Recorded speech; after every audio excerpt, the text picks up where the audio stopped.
Hey guys, we're going to get started on this bracket here soon.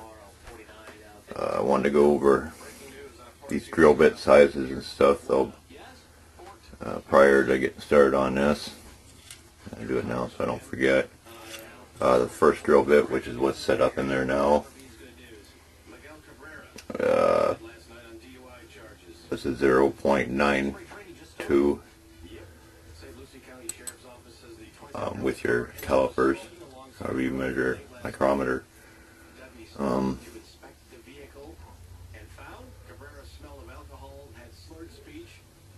0.107. I step it up to after I drill this hole.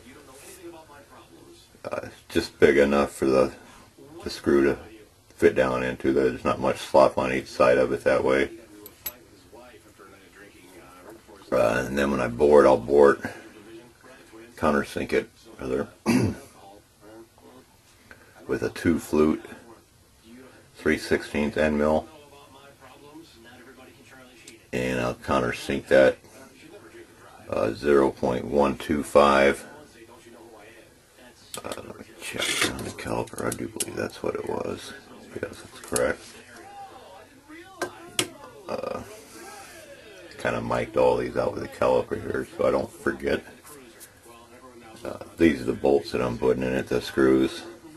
They're 440 socket head cap screws.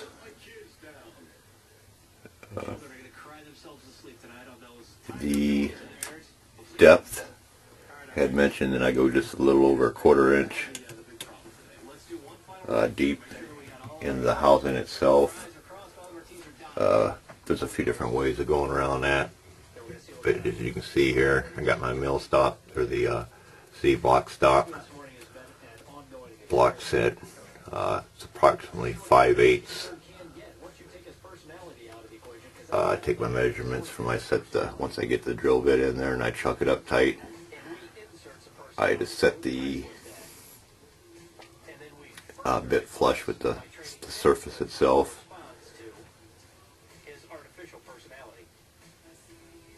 Then I go down just a hair over a 1/4 of an inch. And I just multiply them dimensions, which is about 5/8. Like I said, these don't have to be perfect. They could go all the way through, even as far as that would go, and it wouldn't matter. What I do a lot of times, just to save on setup time, means that these don't have to be perfect. I just set a piece of scrap up in here from the front side like that. She's tightened up now, so it's not going to fit quite snug in there. But I set a piece of scrap up in there, bring up that block, draw it up tight.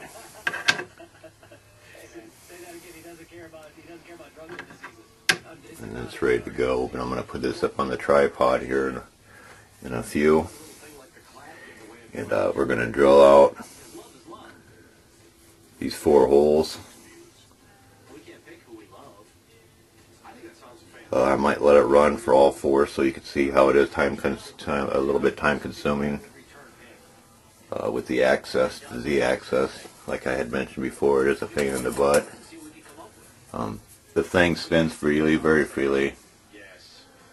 That's not the problem. It's because of the handle being small up here. And it can be sometimes a bit difficult to turn. I call it a pain in the butt. Some people would say, oh, it's a piece of cake, and it really is. But once I get this all converted, that'll be all eliminated, so I won't have to be worrying about that no more. I'll be using the jog with Mach 3, and it does basically the same thing. You jog it whichever direction you need to go on, either axis or any axis. So I'm going to get this put up on the tripod. We're going to get this part drilled out, eventually get these steps done and get these things mounted and wired up. And then I'll go on in my next group of videos soldering up them DB9 connectors and installing the electronics in the control panel and what have you. But get this up on the tripod now. Hey guys, I'm going to drill the holes now in this home switch bracket. This is just the first step of the first holes. These will be the holes that I'll actually tap in the home switch housing. I got everything blowing off. All my waves are lubed, oiled, whichever you prefer to say, I suppose.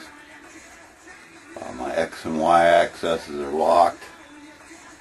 I've located the hole with the drill bit.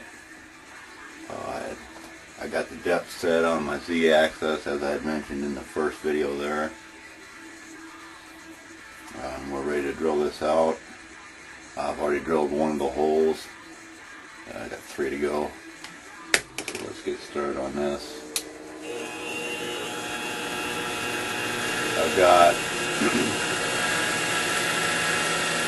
the spindle set at about 800 or 900 RPM. They don't require a lot of speed.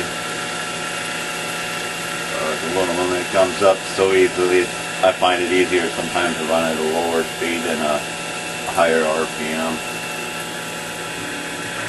You see how this is a little time consuming because of the Z-axis. It's not hard to do, it's just a little bit time consuming.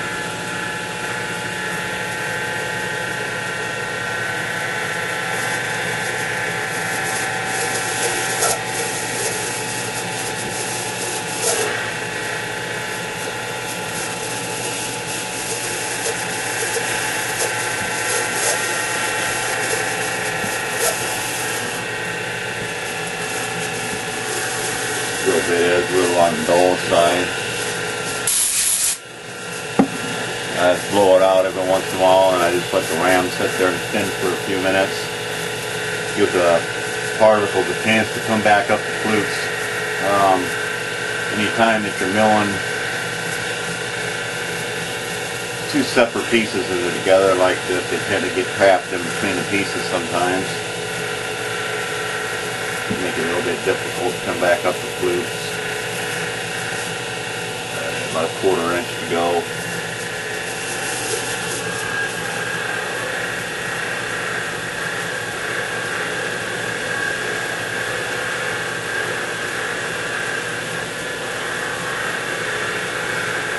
Seems to be working fairly well, although I did purchase a few new drill bits. Majority of the time when I don't buy them, I just resharpen them.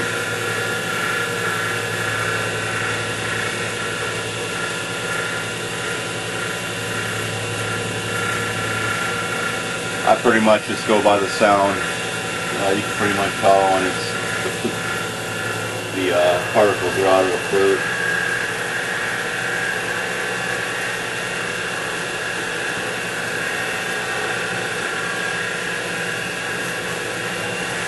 Blowing off helps.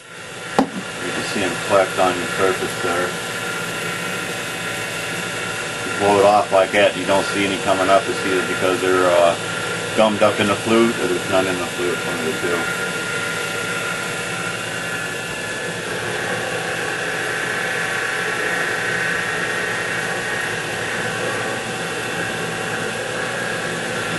Now it's making contact with the Z-axis stop gib. Stop block, it's not the gib actually. So this hole is done.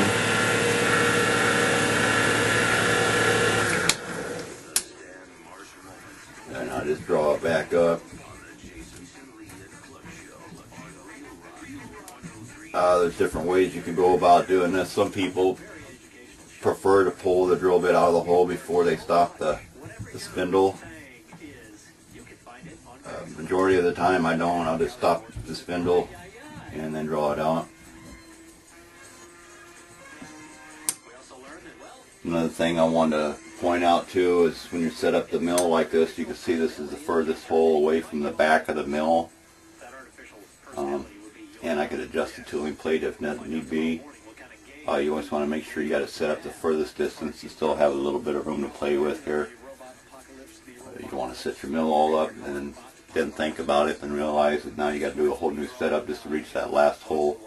Majority of the time I always do the furthest hole away from the rear of the column. You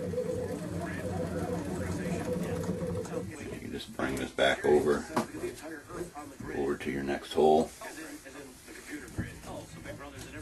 And lower it down. Indicate that hole where it lines up nice and straight. Turn the spindle by hand. Just to make sure it's free. You can turn the spindle here or up here at the top of the drawbar. Either way, it don't matter. A lot of cases I won't even use oil, but in this case, because the drill bit is a little on the dull side, I will.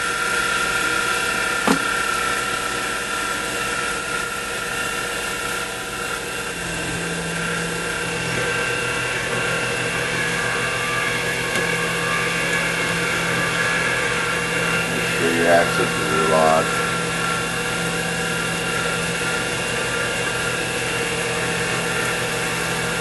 Always run it down like that and just let it sit there for a few seconds.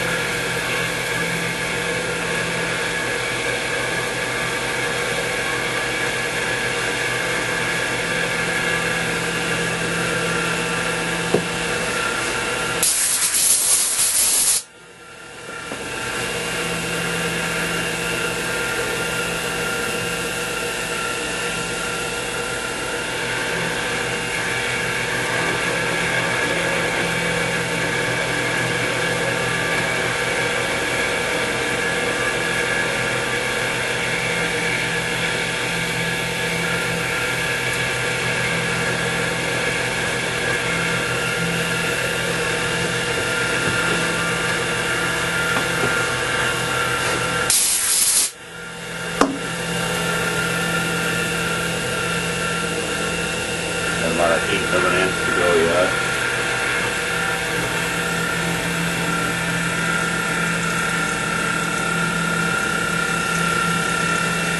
That's in contact stop block on my Z-axis, so we're all the way through on that one. 3 down and 1 to go.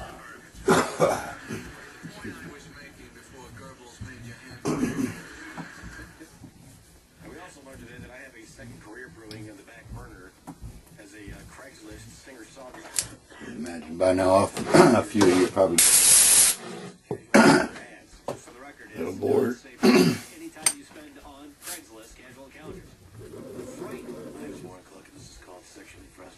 Probably question me thinking, you must not think nobody knows how to drill a hole. I guess that's understandable if you want to look at it that way, but I don't. Like I mentioned, and I will probably many times throughout these videos, I put these together for people that don't have a lot of experience at machining. This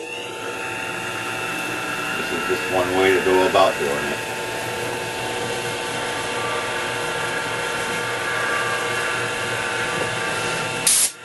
Everybody has their own technique.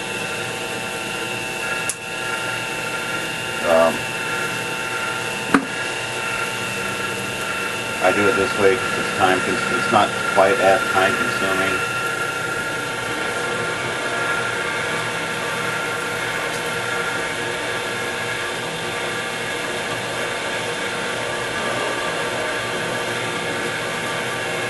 There's zero chance of your holes not lining up when you get it done. You would indicate them, take your measurements, write them down, however you do it.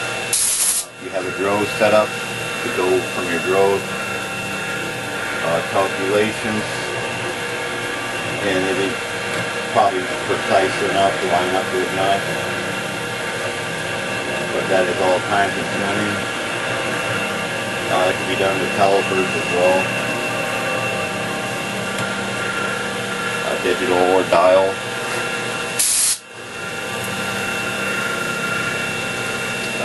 this way, there's zero chance of these holes not lining up when it's done.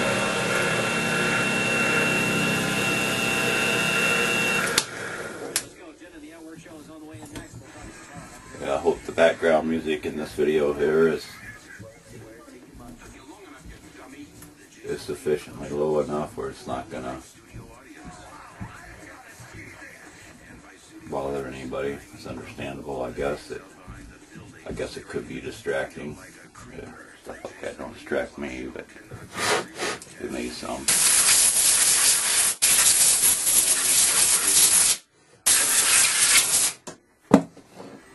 All 4 holes are now drilled through the base or bracket into the home switch enclosure. So what I will do now is remove this, reclamp the enclosure on the mill, and tap them holes 440. I'll put together a short clip on the tapping as well, probably. Then once I get the tapping done, I'll reset the mill back up with the 1, 2, 3 blocks on either side.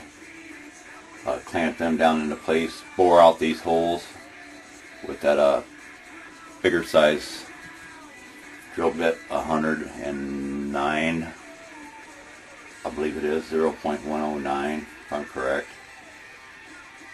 And then once I get that done, I'll either change out the collet in the chuck and put in the 3/16 in, or just put the 3/16 in the chuck. I don't advise you to use an end mill in a chuck because they don't turn actually true as a collet does. In this case it's close enough because I'm just boring a hole to countersink the screw heads, the 440 screw heads. So to save on setup time in this case, I'll probably just wind up putting the 3/16 right here in the drill chuck. And then this one will be finished. I'll have one more to go. I won't put together a video on that because it's the same steps over and over. I don't want this to get too boring for you all.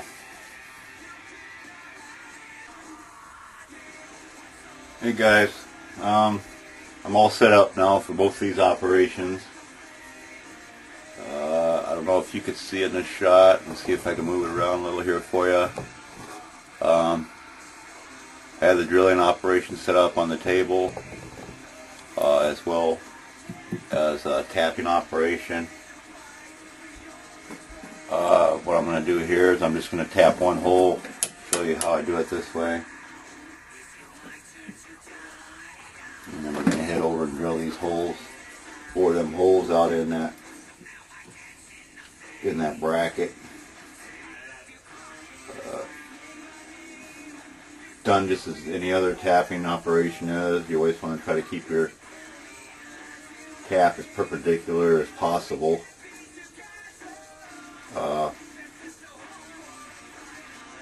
These screws are very, very small, 440s, so it don't take no time to tap it. It's very easy to tap. It's also very easy to break your tap because it being so small. I broke many of them.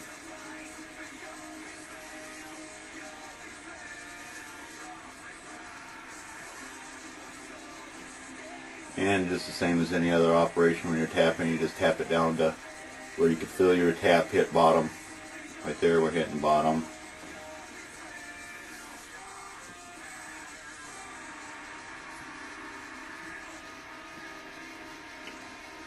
It's very easy to do. Piece of cake. Pull out the hole.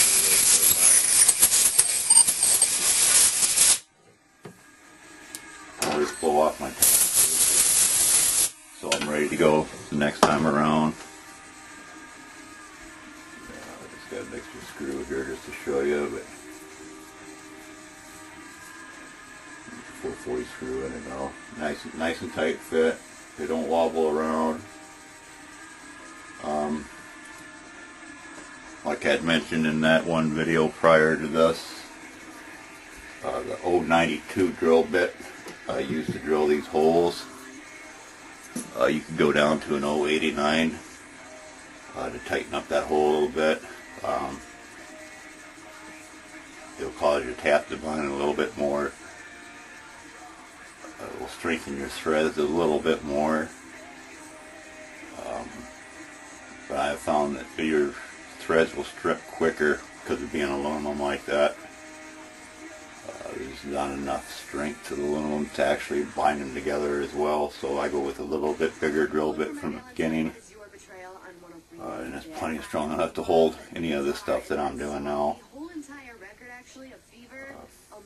That's just the way I do it. There's like a lot of ways of going at it, I suppose. You can go with a 91, and I went with a 92. Now I'm going to get this here adjusted over here to the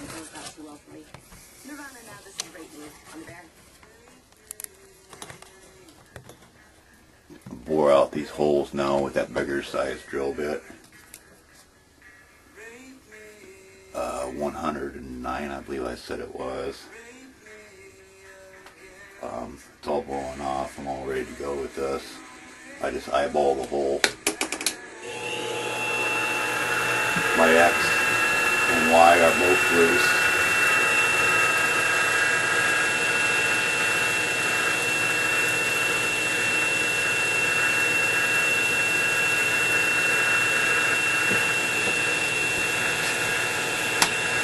I had to loosen my Z-axis stop from my prior job. That's why you seem to know that. I wouldn't suggest you do that. Turn the machine off prior to reaching around the back side of the spindle. Just lower your ram.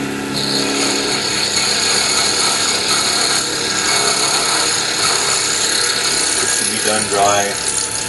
Anytime you're boring out a hole, it's already there. It's really not necessary to oil it.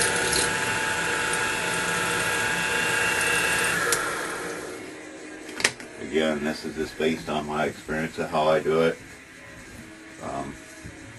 Everybody has their own way of doing things, I suppose.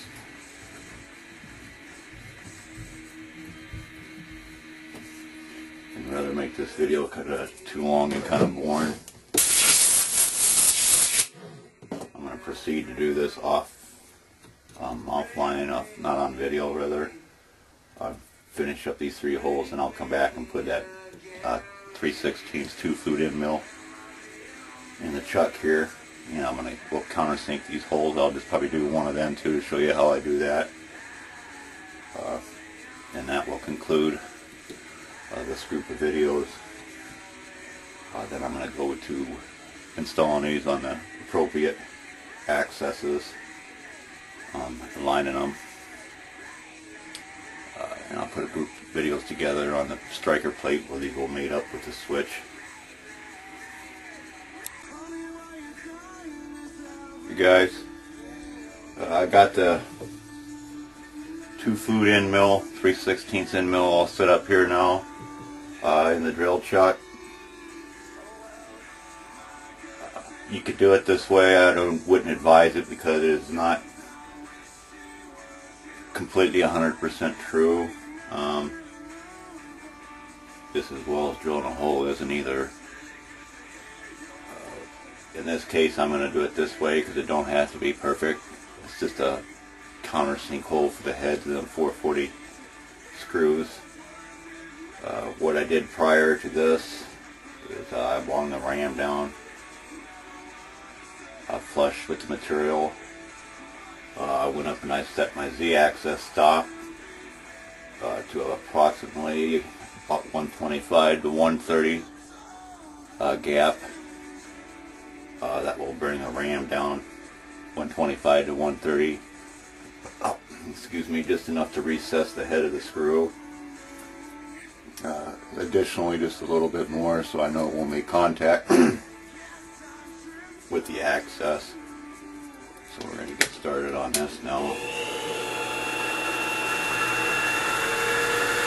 I'm just eyeballing it.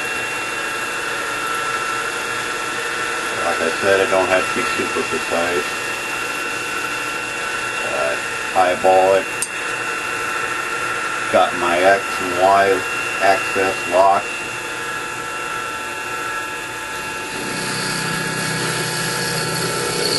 ready to bring the ram down. Usually didn't know, don't take no time to remove that little bit of material. And what I do here is I bring the ram back up. Being that I eyeballed it, the hole may be off a little bit. So what I do here, loosen one access to the other just to move the out of your way so you gain access to it. Trial fit your screw. And as you can see, it's lined up perfect, fit right down in there. It's got a little bit of additional room even. Actually, I could have went 7 or 8 thousandths less, and that'd still be good to go. Well, this hole is done. I'm going to do the next 3. Finish up tapping this, get this all mounted, and I got one more to go. Once I get that all completely all done, I'm going to start making the striker plates. Not sure if I'm going to make it out a 1/4 inch or 1/2 inch yet. I'll cross that road bridge when I get to it. But I'll put together a group of videos on that probably too. Hopefully this is going to help some rookie out there that's wanting to learn how to make something. That's the whole idea behind it is all.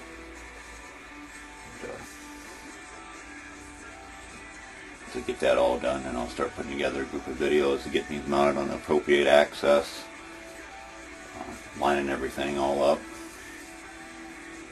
and then I'll get started on the wiring, get them all wired up. Start on the stepper motors and get them all wired, DB9 connectors all soldered, pins and everything.